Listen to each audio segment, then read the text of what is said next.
Coming up this month on Roanoke County Today, we'll get updates on ROCO Alert and recycling, plus find out about the Citizens Police Academy. This and more in August on RCT.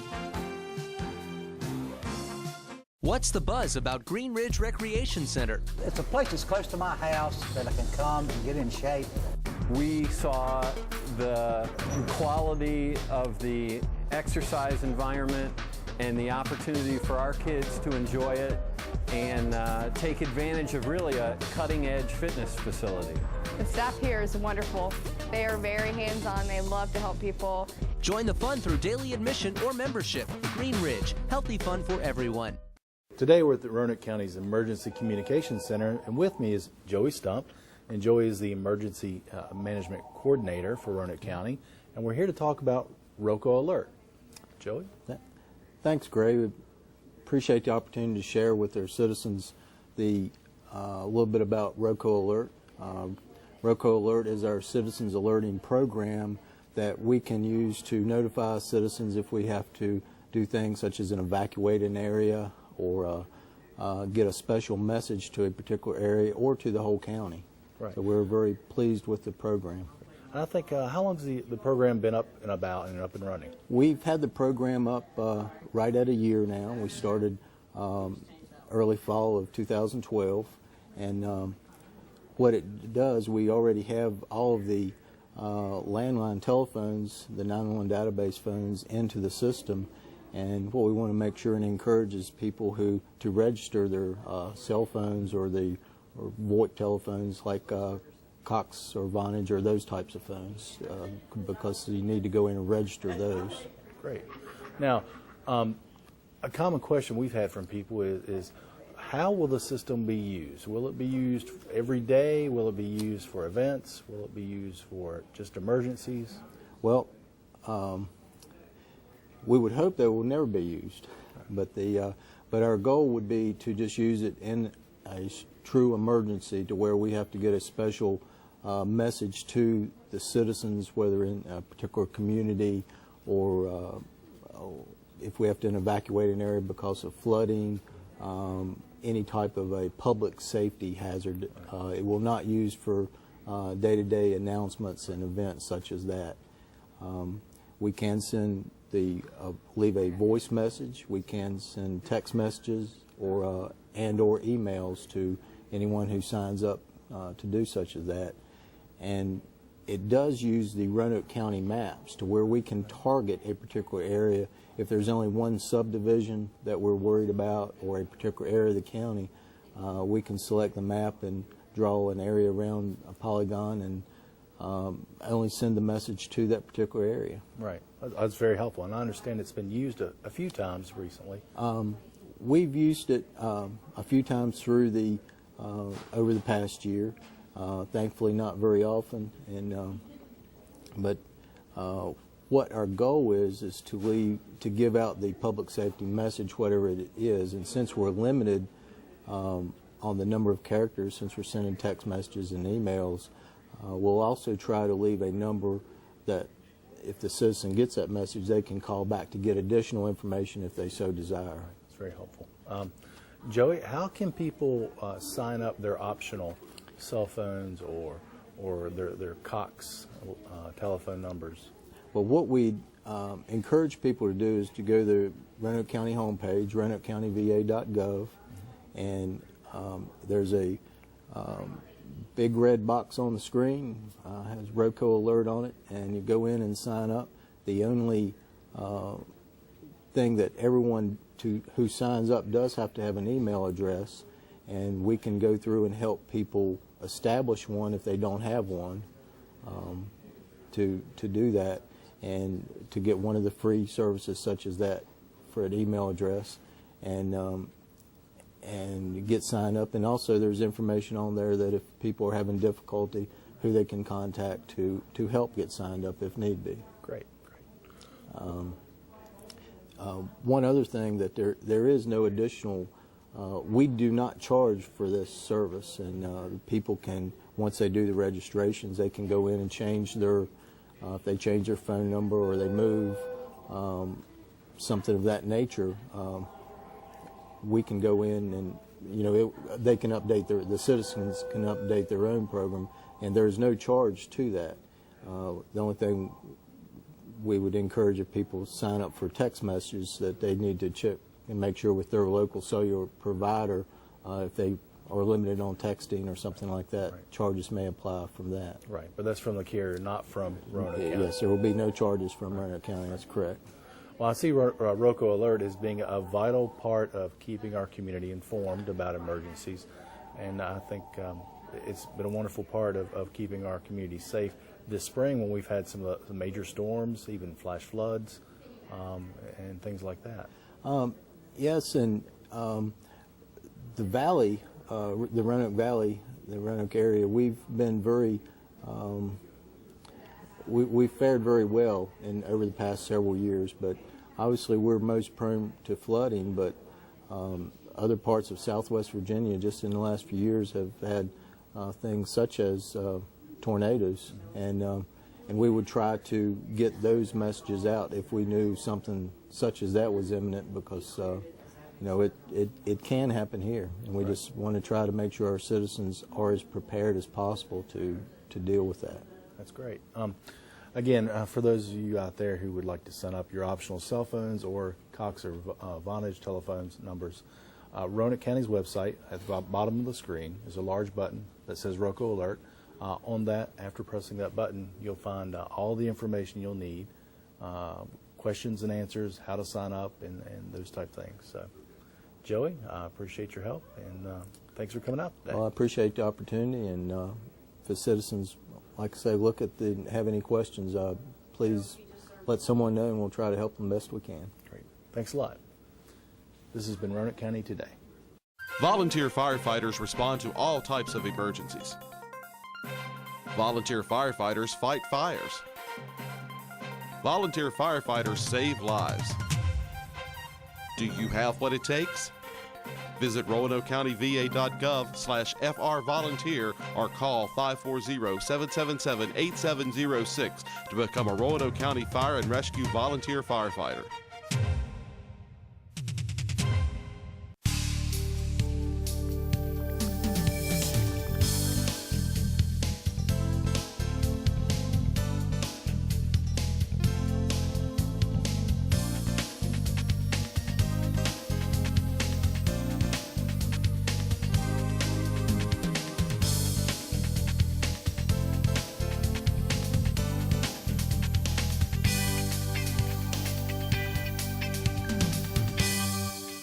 As we get into August, we automatically think about back to school kinds of things. At least that's where my mind turns.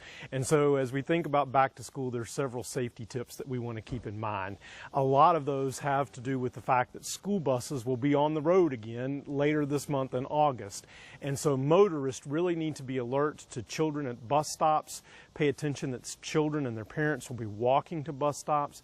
And we also want to remind folks that you never ever pass a stopped school bus, whether you're approaching them from behind or whether you're approaching them from the front. You never pass a stopped school bus. The only exception would be is if there's a median or a physical barrier between you and the bus if you're approaching the bus from the front.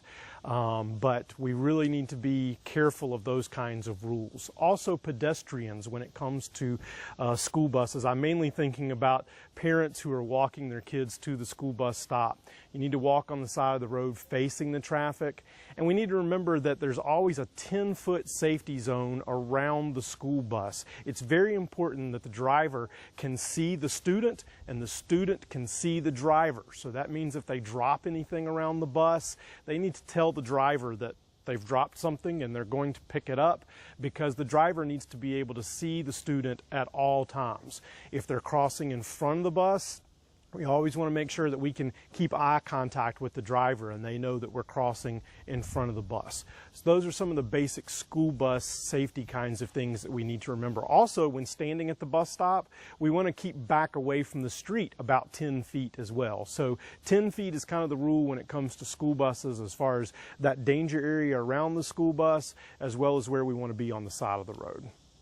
Backpacks have become huge. Every student seems to carry a backpack to school nowadays, but I don't know if anybody's ever lifted any of those. I know I've lifted my own kids' backpacks. They get very heavy, and so there is some concern about what those heavy backpacks do to those students, especially over maybe a long period of time. So I would just encourage parents to find a backpack that's kind of ergonomically safe, do a little bit of reading, really encourage your students to wear both straps of the backpack instead of just slinging it over one shoulder. If they wear both straps, that helps to distribute the weight more evenly.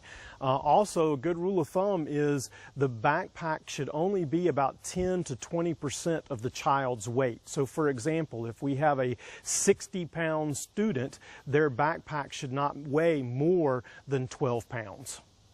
As we think about back-to-school safety, I also don't want us to forget the fact that college students typically start back in August as well. So those folks who have just recently graduated from our Roanoke County Public Schools and are going to college for the first time, maybe away from home, what we find is a lot of them, as they get out on their own, they're having some new experiences as far as cooking for themselves, possibly, whether that be in a dorm room or in an apartment. And it's also probably been since about the 2nd or 3rd grade that they've had any kind of fire safety lesson.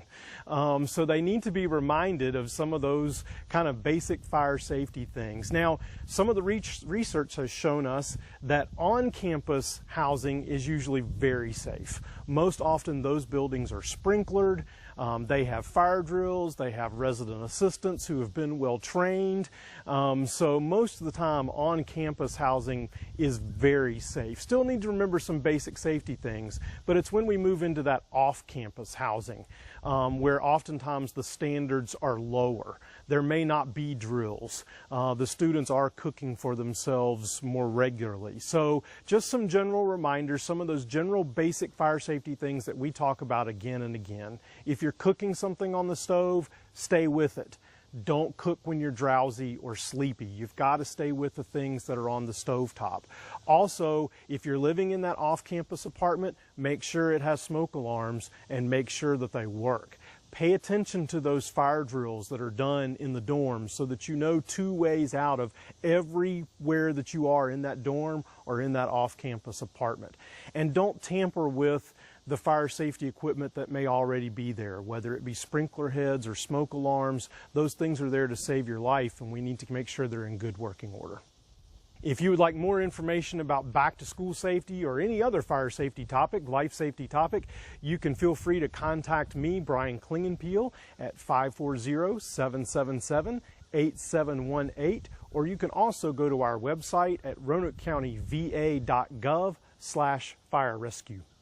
Higher electric bills, sticker shock at the gas pump, energy can cost a ton, but it's easy to save money and give your budget a boost. Save hundreds of dollars in energy costs by doing just a little. An average household dedicates 11% of its energy budget to lighting. Using new lighting technologies can reduce energy use by 50 to 75%. One of the easiest and most cost-effective ways to cut energy bills is to replace conventional light bulbs with compact fluorescent lamps. They're more efficient and last 6 to 12 times longer. Remember, do a little, save a ton. The Town of Vinton's new website has it all. Click on the town calendar to find out what's happening every day of the week, report a concern, and make a request with Request Tracker. Stay informed with Newsflash. Pay bills online and access the Archive Center for meeting minutes, agendas, and budgets. Keep in touch with Vinton with one click on Facebook, YouTube, and Twitter, right from the homepage and much more. VintonVA.gov is your connection to the Town of Vinton. Welcome back. I'm Dan O'Donnell, Assistant County Administrator, and I'm here with Officer Rick Crozier, who is the Community Policing and Crime Prevention Coordinator for the Roanoke County Police Department. Thanks for being with us today, Rick. Thanks for having me. Great. Now, one of the things we're here to talk about is your role as the Community Policing Officer. Could you tell us what your role is in that? It's actually one of the greatest roles I've had since I've been in law enforcement for about 14 years. Basically, my job is to go and deal with the community groups, to deal with the public and educate them about crime, how to prevent crime, ways they can better protect themselves and their communities. Great. One of the things you do is the Citizens Police Academy. Could you explain what that is? Citizen Police Academy is about a 12-week 10 or 12 week. I haven't finalized the schedule just yet, But basically it's classes that we have for the public to educate them on what we do in every facet of the job. We have CSO, animal control officers, come in. We have detectives come in and talk to them. We have a lot of different opportunities for them to drive the police car on the cone courses, Right. shoot some of our department-issued weapons on the firing range under the direct supervision of a range instructor. Neat. It's just an opportunity for them to better learn what we do and what we have to offer them. Okay, so it's a way for the community to understand how you operate and what you folks do. Exactly. Okay. And when and where do you hold these sessions for the Police Academy? We're going to start this session of the Citizen Police Academy the second Tuesday of September, and it'll be held at the Roanoke County Police Department there on Cove Road, right beside Glen Cove Elementary. Good news is dinner is provided. Dinner is provided, free of cost. Great. And who can take part? Who would you like to see apply and get into the Citizens Police Academy? Anyone. They don't have to be a Roanoke County resident. We'll take anyone that wants to come out and just learn more about law enforcement and what we do. Great. And how do they register? They can go online to the crime prevention website through the Roanoke County Police website, or they can go call the office, 777-8651, and I'll be more than happy to sign them up. Great. Now, is there any fee for this, or do you do this with county dollars for the citizens?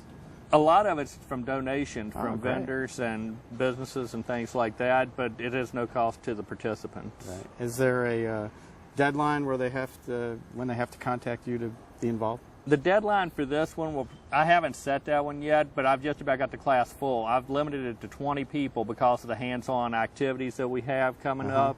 But if you don't get in the fall session, we'll have another one this spring. Great. And you've been doing this for quite some time, the Citizens Police Academy. How long has it been going on? It's been going on. We were one of the first in the area to develop this years ago. It's been around at least 12 years. Wow, that's great. And what do you expect citizens to take away from this experience? What are they going to learn? They'll learn a conglomeration of information they can take back to their families and their community, ways to be safe, basically what opportunities, what their tax dollars paying for. A lot of times they see us on the road writing tickets and they get upset and they say, well, that's all they do.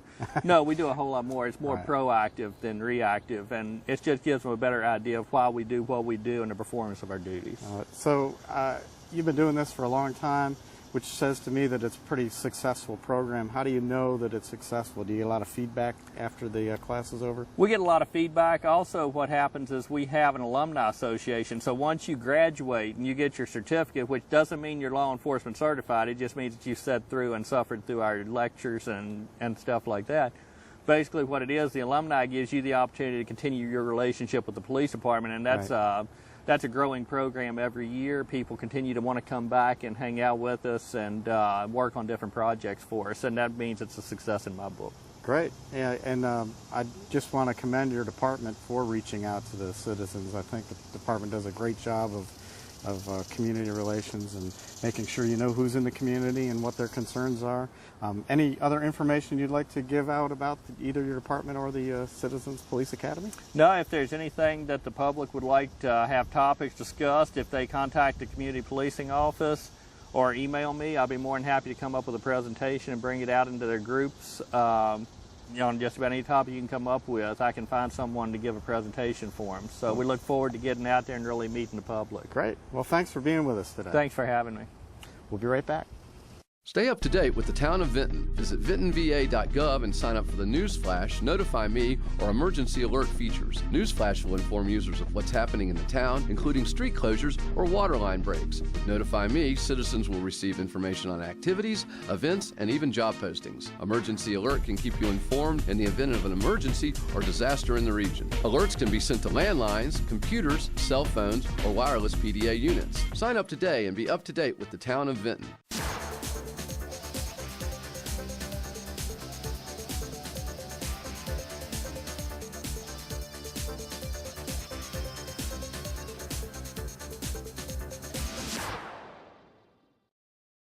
Enjoy a day at the beach without the drive at Splash Valley. Plunge down 2 3.5-story water slides, relax in the current river or pool deck, splash in our aquatic spray ground. Get wet and have fun at Splash Valley. Open daily through Labor Day.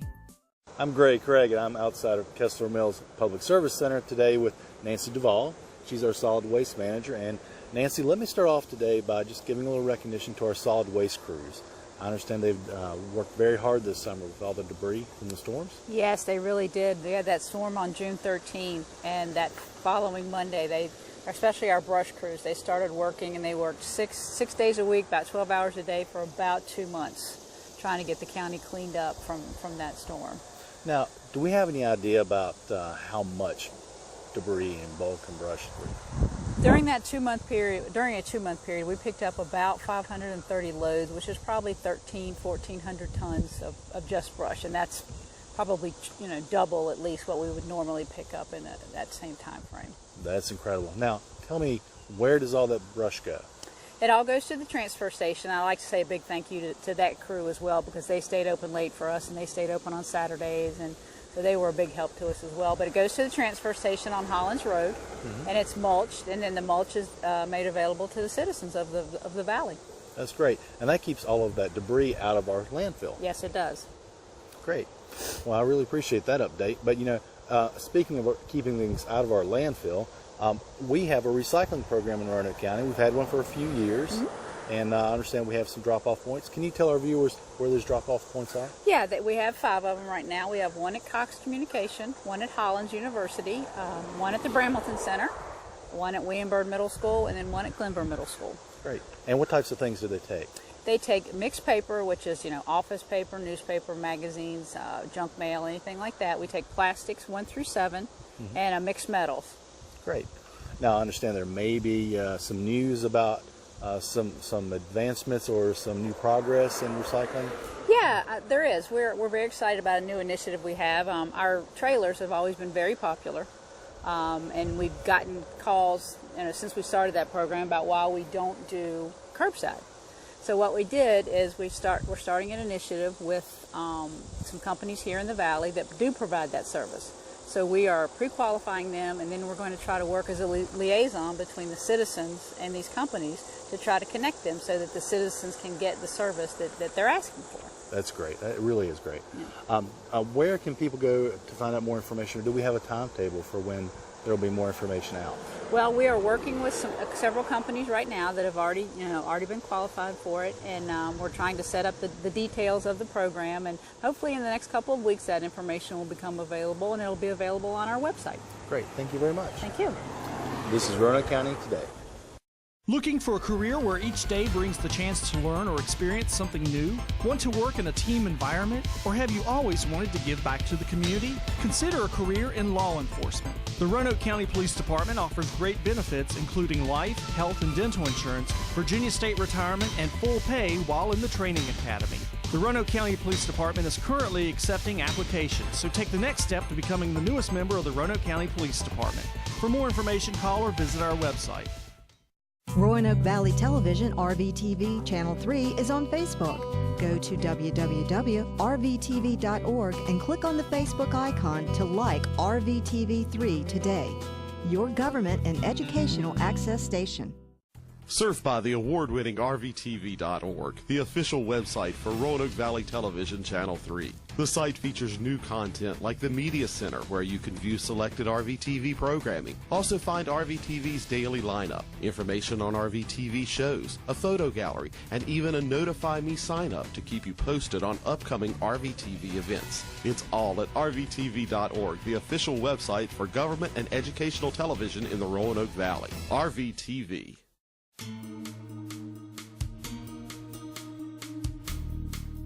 This is the 4th annual event that we're doing. We do it out at Tanglewood Mall. We are going to relive Dick Clark's American Bandstand.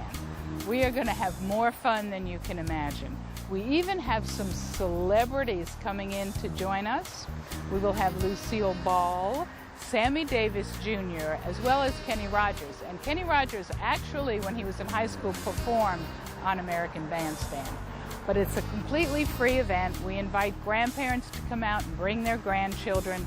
We have lots of contests going on. We have hula hoop contests. We have the twist, all kinds of dance contests going on. We have complimentary hot dogs and moon pies and cherry cokes, which of course are reminiscent of the time period. We also have the live music with the band 40 Years After. And it's actually on Grandparents' Day, which is Sunday, September 8th, from 1 to 5 p.m. at Tanglewood Mall. Because, you know, it is such a wonderful opportunity to bring back memories, for families to come together and build new memories. And also grandparents get to reminisce about times past and what they did as children and share those with their grandchildren. And everybody is certainly welcome to come, but we see lots and lots of grandparents coming out with their grandkids, getting on the dance floor, doing the twist, having a blast.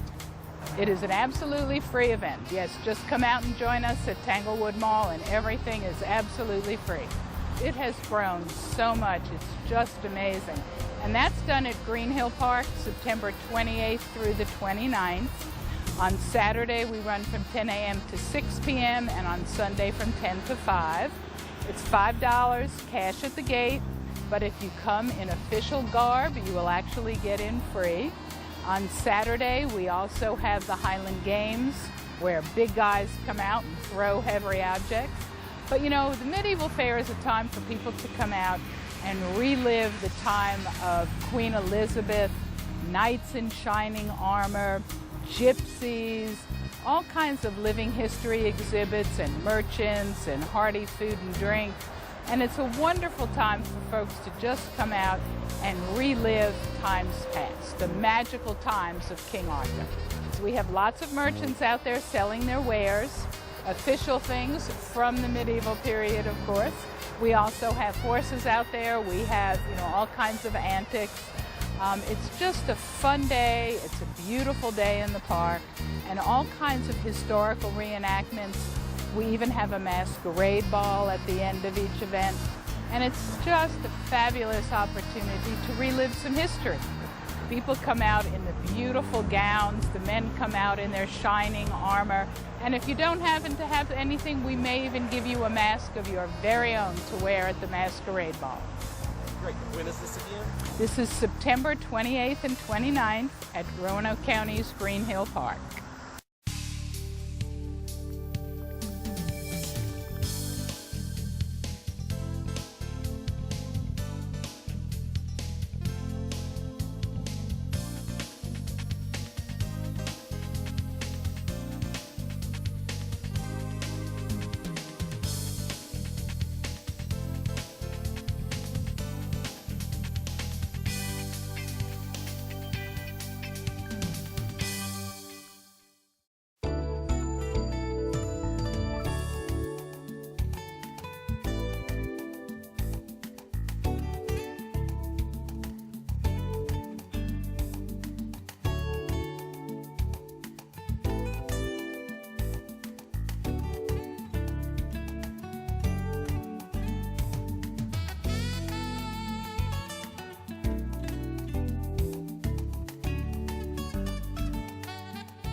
Higher electric bills, sticker shock at the gas pump, energy can cost a ton, but it's easy to save money and give your budget a boost. Save hundreds of dollars in energy costs by doing just a little.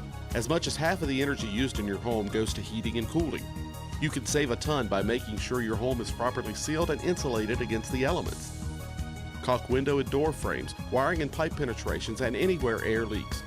Weather strip around loose window sashes and doors. Remember, do a little, save a ton. Volunteer firefighters save lives. Do you have what it takes? Visit RoanokeCountyVA.gov/FRVolunteer or call 540-777-8706 to become a Roanoke County Fire and Rescue volunteer firefighter.